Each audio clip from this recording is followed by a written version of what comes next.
as of today, January 25th of 2026, marks the 3rd anniversary for Hi-Fi Rush. And for those who aren't familiar with this IP, Hi-Fi Rush is a rhythm-based action game that was initially shadow dropped during the 2023 Xbox Developer Direct. It was a shock to many people, me included. If you're familiar with Tango Gameworks, they're primarily known for making horror games. So going from this to this, I'll be raising the eyebrow as well. Despite such a tone and genre shift and just absolutely zero marketing, the general reception of this game was phenomenal. I'm talking about 9 out of 10s, 4 out of 5s, and even a 90% Metacritic score. And despite all that positivity and love, Microsoft just shut down the studio.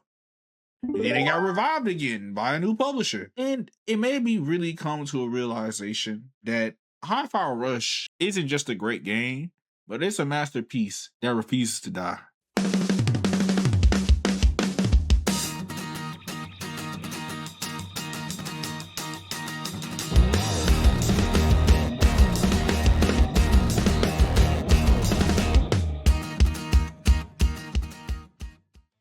One of the appealing aspects that I admire about Hi-Fi Rush is the concept of the game. It takes two video game genres that I really enjoy, the rhythm game genre and the action game genre, and somehow managed to blend all the elements that I like about those games into one. When it comes to rhythm games, they're known for their dexterity, their flow, and their coordination. Meanwhile, when it comes to action games, they're more known for their player expression and their stylish combat. Now, the creative director behind Hi-Fi Rush's main goal was to make a colorful action game to where the world and your character's actions sync up with the music. They essentially want you to play this game almost as if you were in a music video. And yes, it does sound very ambitious. However, the dev team wanted to make sure that you as a player didn't really feel restricted to the coordination of the music. Instead, let the music enhance the action element of the game. To me, this balance of mixing both of these genres is what originally made Hi-Fi Rush stands out as a video game. Now, if you think the concept of the game is impressive, wait until you look into the presentation.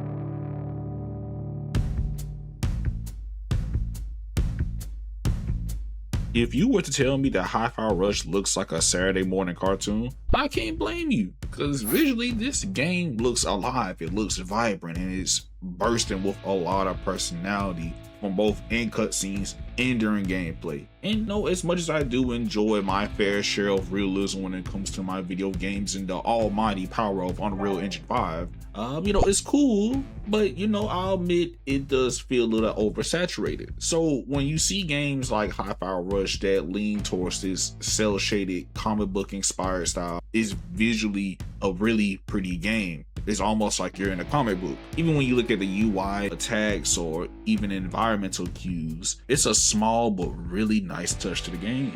And oh boy, when I tell you this game loves to play with its presentation, especially during the cutscenes, there will be moments where you will be in an in-game cutscene and it will seamlessly transition into a 2D hand-drawn cutscene. It's almost like you're transitioning into a cartoon. And there's just a lot of moments within the gameplay and cutscenes where it genuinely feels like you're in a music video. The setting of the game really leans towards this retro futuristic corporate style to it. I do like the attention to detail and how each level of Vandalay represents a different department in the corporation. And they all have their own theme, aesthetic, and vibe to it, and it's nice. And then there's the fact that everything in the game just moves in sync. I'm talking about the enemies, the platforms, even the lights in the game. The entire world interacts with the music, and it's almost like it's the heartbeat of the game. And then the music, oh my gosh, literally both the copyrighted and the non-copyrighted songs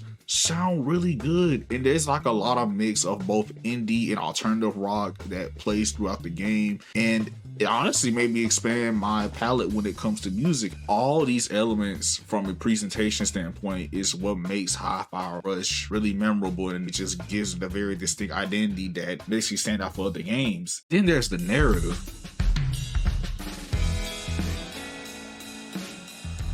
Now, arguably the aspect that people tend to talk about when it comes to Hi-Fi Rush are the visuals and gameplay, but for me, The narrative is what really hits home for me the most. The game begins with our underdog protagonist Chai, who volunteers for the Armstrong program at Vandelay in hopes to become a rock star and just to have a better life. But in typical cartoon fashion, things don't really go that way. The music player that he typically carries on him ends up fusing with his chest, and it ends up giving him these rhythm-based superpowers. And the higher-ups in Vandelay, they don't like that. They see him as a defect and they want to take him out the picture and essentially putting him on a t-shirt. And from there, Chai ends up teaming up with a group of unlikely allies to take down this corporate giant. And on the surface, yeah, it does sound generic and rather straightforward, but the charm behind the characters of this game, along with the emotional weight when it comes to certain story beats of the game, is really what's gonna pull you in. Chai is our main protagonist, and he does come off as stubborn, flawed, and pretty impulsive, but over time you begin to appreciate that confidence that he has, this attitude, and surprisingly how sincere he is beneath all that chaos and the wildness that he brings out. You combine all these elements and it makes him such a likable character. And then you have Peppermint. She is like the counterbalance to Chai. She's calculated, she's grounded, and she's often pretty sarcastic towards him, and she is never afraid to call Chai on his bullshit. Yet these two complement each other so well, and their dynamic is one of the biggest highlights of the story for me, especially when you get close to the climax, when you learn more about Peppermint's past and why she's going her whole way to wanting to end the corruption that Vandelay is pushing. Then you have the rest of the crew. Macaron is the definition of a gentle giant. He looks intimidating, but he's incredibly kind-hearted and values the people around him. And Cinnamon, which is his robot companion, he is honestly one of the funniest characters in the game. He is very blunt, but he is highly optimistic, and he's a pretty charming robot. And then you have Corsko, who actually starts off as an antagonist, but as the story unfolds, you realize that she's a good person that's just trapped in a bad environment. And I can't forget about the mascot, 808. This is Peppermint's cat, or Chai's companion throughout the game.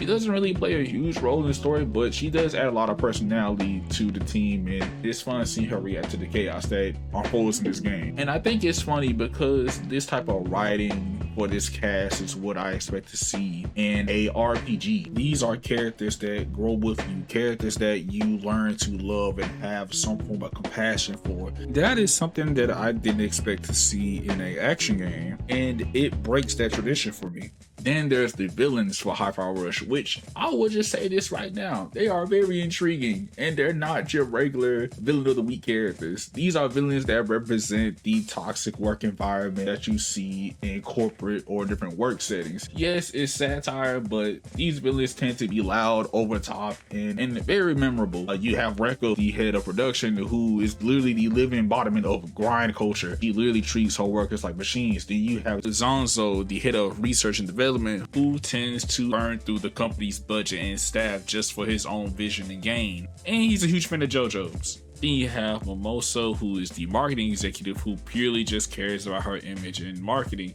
and tends to toss a lot of important things on the side just for her own gain and just to make things look pretty on a surface level. In reality, they're really bad and downright unethical things that go on behind the scenes. You have the CFO, this man Roquefort. He is the very definition of corporate greed. And then you got Kel Vandelay, the top dog, the main villain of the game. On the surface, he seems very charismatic and he has that little charm in him, but underneath, oh boy, this brother is manipulative. This brother is cold-hearted, and he is downright obsessed with control and power, and he would do anything to maintain that, to the point where he's willing to take out employees, manipulate the public, and even betraying his own family. All those aspects is what makes him a cruel and solid villain.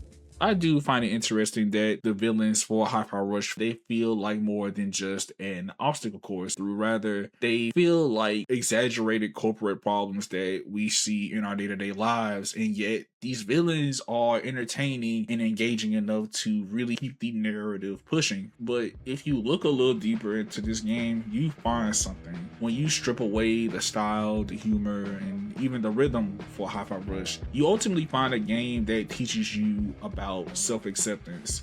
the value of teamwork and the importance of fighting against a system that tries to dehumanize you. It's about you finding your spark, finding that special part of yourself that just keeps you moving forward, even when the world is telling you that you're not enough. And those themes really resonated with me. It is a message that I feel that we as people tend to overlook sometimes. And I'm thankful that Hi-Fi Rush really reminded me of that.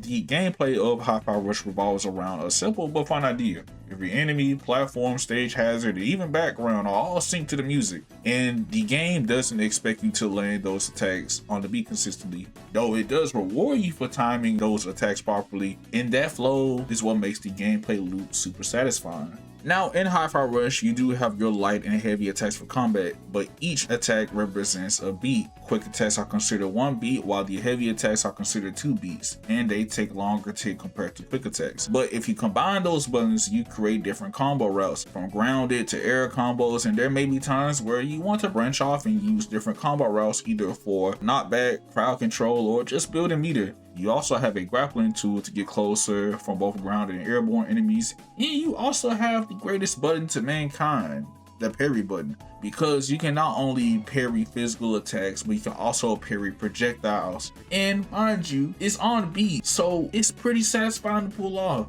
And then you have partner abilities, which work kind of like an assist, and you're able to call Peppermint, Macaron, and Korska depending on what function you need them for, either during combat or exploration. Peppermint is good with extending combos, breaking blue shields both in stage and through enemies, or hitting airborne enemies at any distance. Macaron is good at heavy armor, stunning enemies, and he's able to smash any type of wall or heavy machinery that is blocking your path. Then you have Korska, who is really good at stunning enemies and crowd control. She's also good at removing flame hazards. Now, as you're attacking, parrying, and using partner skills, you'll gain reverb meter, which is your source for special attacks, and all of them have their own distinct purposes. Some can be used for stunning the enemy, distracting the enemy, extending combos, or even healing. And some of them look really stylish, and all of them have their own little unique mini game to them that can actually increase the potency of the attack. And then there is the other side that isn't combat focused at all. That's the exploration. And surprisingly enough, it plays a big role. When you're not fighting enemies, you're platforming from point A to point B, dodging hatches, and opening new paths, and even fighting collectibles, currency, and upgrades to help you progress further into the game. Honestly, I was surprised by how fun the platform is in this game. Everything in the environment moves in sync with the music, so there's rhythm behind every jump, dodge, which sometimes puts me in a little flow state. Now, each level does have their own gimmick to keep things fresh. One stage might have you riding conveyor belts, the other may lead you to climbing this massive tower, which requires a good bit of platforming. And there may be other moments where you'll be thrown into a chase sequence, hitting quick time events and mini games, or there might be some little puzzles here and there to distract you from the combat. And then you have the bosses. Oh my goodness, they are really good. Each one feels completely different from one another. They have their own difficulty, attack patterns, and phases to really keep you on your toes. So some fights can test your parrying skills, some often even test your movement and patience, and there will be moments where your coordination and timing that revolves around you hitting the beats consistently will matter in some of these fights. And it's such a good feeling. But once you start recognizing these patterns and the little gimmicks that each boss throws at you, it is such a great payoff, and it's a really rewarding feeling. All these fights tend to be creative and memorable, and honestly, I know for me, Mimosa, Roquefort, and the Korska fight were some of my favorite fights in the game. Once you finish the game, there's actually a healthy amount of extra content to dig into. You can replay missions and try to aim for S ranks, replay the game at a higher difficulty, explore the challenge rooms that can eventually lead to a secret ending. There's also this challenge wall which lets you unlock different costumes or collectibles depending on the achievements that you do throughout the game. And you can jump into Hi-Fi Rush's version of the Bloody Palace, which is a time gauntlet where you fight waves of enemies and boss encounters that you fought in your previous playthrough for some good rewards. On top of that, there's free DLC in this game. They actually added 2 arcade challenge modes that are genuinely fun additions. You get the BPM Rush, which is my personal favorite. It's a survival mode where you're essentially fighting waves of enemies, and as you fight these enemies, the music is constantly speeding up, which means the enemies get harder to react to, and the timing window for attacks and parries become a lot tighter. And there is the Power Up Tower, which is basically Hi-Fi Rush's version of a roguelike mode, meaning Chai starts off with none of his upgrades or moves, and you will have to build him back up, and each floor is very random, and it makes every run very different from one another. And there's even a photo mode if you really want to test your creative side, and all of this content is free and you don't even have to spend a dime. Now, with all these great things that this game brings on the table, you would expect Xbox to be very happy about these results, right? Around May of 2024, we got hit with some really unfortunate news. Microsoft announced that several of their game studios was being shut down, and unfortunately, Tango Gameworks was one of those studios. And a lot of people were very upset about this, and their explanation did not make things any better. Supposedly they wanted to prioritize and high impact titles and focus more on Bethesda's portfolio. Yeah, for the sake of being nice, I'm not gonna leave a comment here, but this closure was very frustrating, and it felt really unfair to us because there were so many talented developers that put their hearts off into Hi-Fi Rush only for this studio to get shut down right after delivering one of Xbox's beloved games in a very long time. But thankfully, this story doesn't end there. 3 months after the closure of the studio, they end up getting bought by Crafted, the company that is behind PUBG, and it was a huge relief. In fact, Crafted CEO even stated that they wanted to maintain Tango Gameworks' legacy and creative talents. As of now, we're not really too sure on what their next project is going to be like, but they're gonna build something great in the future. And on the side note, Limited Run Games announced the physical editions for Hi-Fi Rush, and it's cool to see that this game is finally gonna get a physical release. Though the company that is working on these physical editions are known for not having the best reputation, but we'll see. Maybe they'll cook on this one.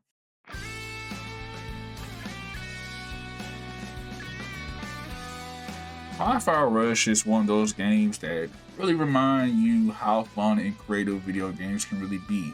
It's stylish, it's polished, and it's packed with a lot of personality that you don't really see in some mainstream video games. The gameplay hits, the music hits, the characters are great, and the whole thing feels like it was made with some real passion. And if you're looking for a game that's worth your time, and I highly suggest you giving Hi-Fi Rush a try. It's available on all platforms, Steam, PlayStation, and Xbox, and if you already own the game already, now it's a perfect excuse to jump back into the game and go for another playthrough. Until then, you guys take care.